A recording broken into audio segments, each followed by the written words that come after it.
Então nós estamos aqui com a Suzana, né? Estou aqui com ela, queria agradecer por nos receber aqui para falar um pouquinho para nós a respeito da raça do cavalo bretão.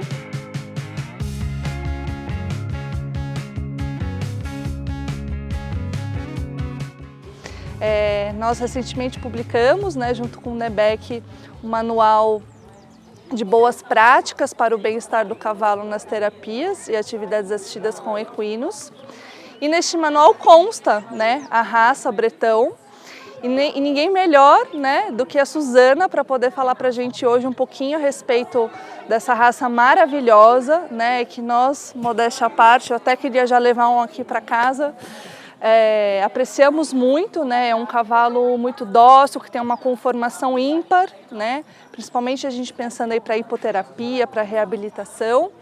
Então, Suzana, eu gostaria que você falasse um pouquinho da raça bretão, como que chegou aqui no Brasil, quais linhagens tem, conta um pouquinho para a gente. Então, ele veio aqui na década de 30, através do Exército Brasileiro e a Companhia Matarazzo de cervejaria. Porque a ideia primeiro era o quê? Trazer animais de cargas mais fortes que os jumentos, que na época se usava muito jumento, moares, né, como tração. E aí eles viram que na França tinha raças de tração pesada, cavalos mesmo, equinos, né?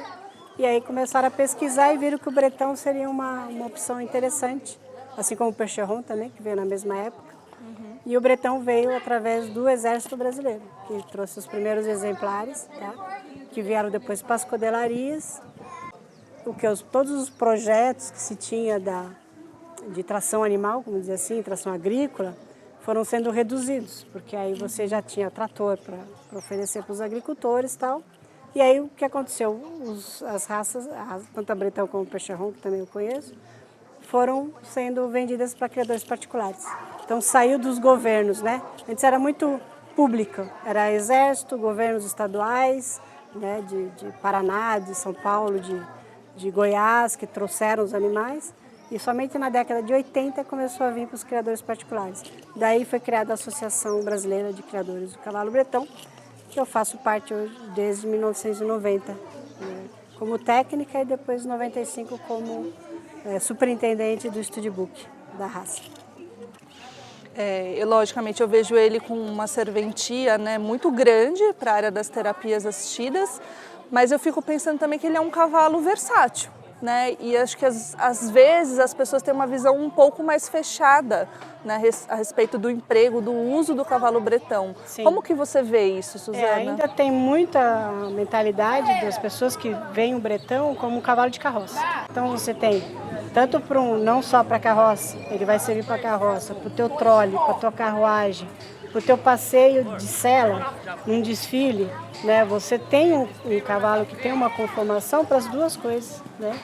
Lógico, ele fala, não, ele é mais pesado, ele é mais lerdo, entre aspas, né? Eu falo lerdo porque quando você põe ele num trole, num trote, ele vai no trote até dizer chega. E ele tem uma gana de trabalho, né? E ficou muito nessa mentalidade realmente da tração agrícola, né? Que o cavalo era só para aquele trabalho agrícola. Isso acabou, né? Isso na França também é a mesma coisa. Então hoje você tem um cavalo para um lazer da família, né? Que você usa para tudo que você quiser. Você pode botar o mesmo cavalo que você põe no trole, você vai pôr na sela, o que você não faz com outras raças. Depois ele tem outras funções, até você falou da terapia, por ele ser mais largo, ele ser mais dócil.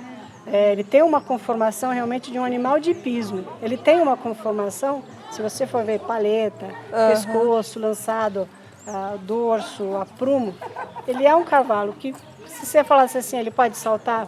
Pode, só que ele é mais pesado. Então a gente teve exemplos de bretão que saltavam 1,10 m, 1,20 m na Europa. Então assim, só que usa para isso? Aguentam isso? Não, não foram feitos para isso, né? Porque aí o peso dele é maior, o impacto é maior nas articulações, então vai forçar mais. Então tem várias coisinhas que a gente tem descoberto, por exemplo, os mestiços de tração, os mestiços bretões, cada raça que você coloca, eles dão meio que uma melhorada no geral. Então, assim, do bretão, ele não tem como você medir nessa fita, que é feita para animais de sela, por causa da ossatura, né? Então, o bretão já é mais grosso de ossatura. E o perímetro torácico dele é muito maior. Então, ele tem mais musculatura também, que já é uma coisa dele, é genética do cavalo.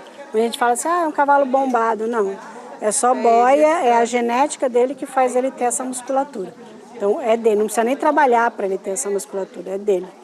O que vai transformar esse cavalo num animal mais pesado é a alimentação.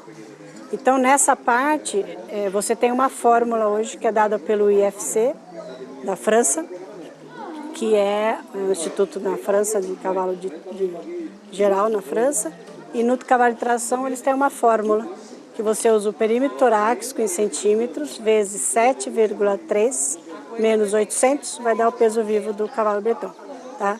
A diferença, o erro é aí de máximo 5%, tá? Normalmente dá bem certinho, é o que a gente usa para dar vermífugo, né, e outras coisas mais. Eu mesma nunca usei essa fita que vem pronta já para pesar o cavalo num bretão. Tá. Vai ver até nem dá a circunferência toda. Não dá mesmo. Né? E dessas duas éguas que você tem hoje, qual que é o peso em média de cada uma? Uma ainda não fez 2 anos, né? A Otita, por ter mais idade, ela já perdeu muito, né? Ela era uma égua de 780, 800 quilos.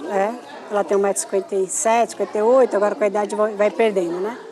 E hoje ela deve estar com 700, mais ou menos, porque perdeu já muita massa muscular. E a bretanzinha deve estar chegando nos 600 quilos. Eu medi outro dia, ela está com 1,90m de perímetro torácico. E ela não fez 2 anos, faz agora dia 30. Quem tiver interesse na raça, a gente tem a Associação Brasileira do Cavalo Bretão, né, que eu faço parte como superintendente e atendo a todos pessoalmente. Tanto no WhatsApp 3807-7974 DDD 19, pelo site www.cavalobretão.com.br, cavalo é o hífen Bretão, tem um tracinho no meio, e no Instagram, @abccbretão, e o meu nome que é Suzana Reinhardt, no Instagram é ao contrário, Reinhardt Suzana.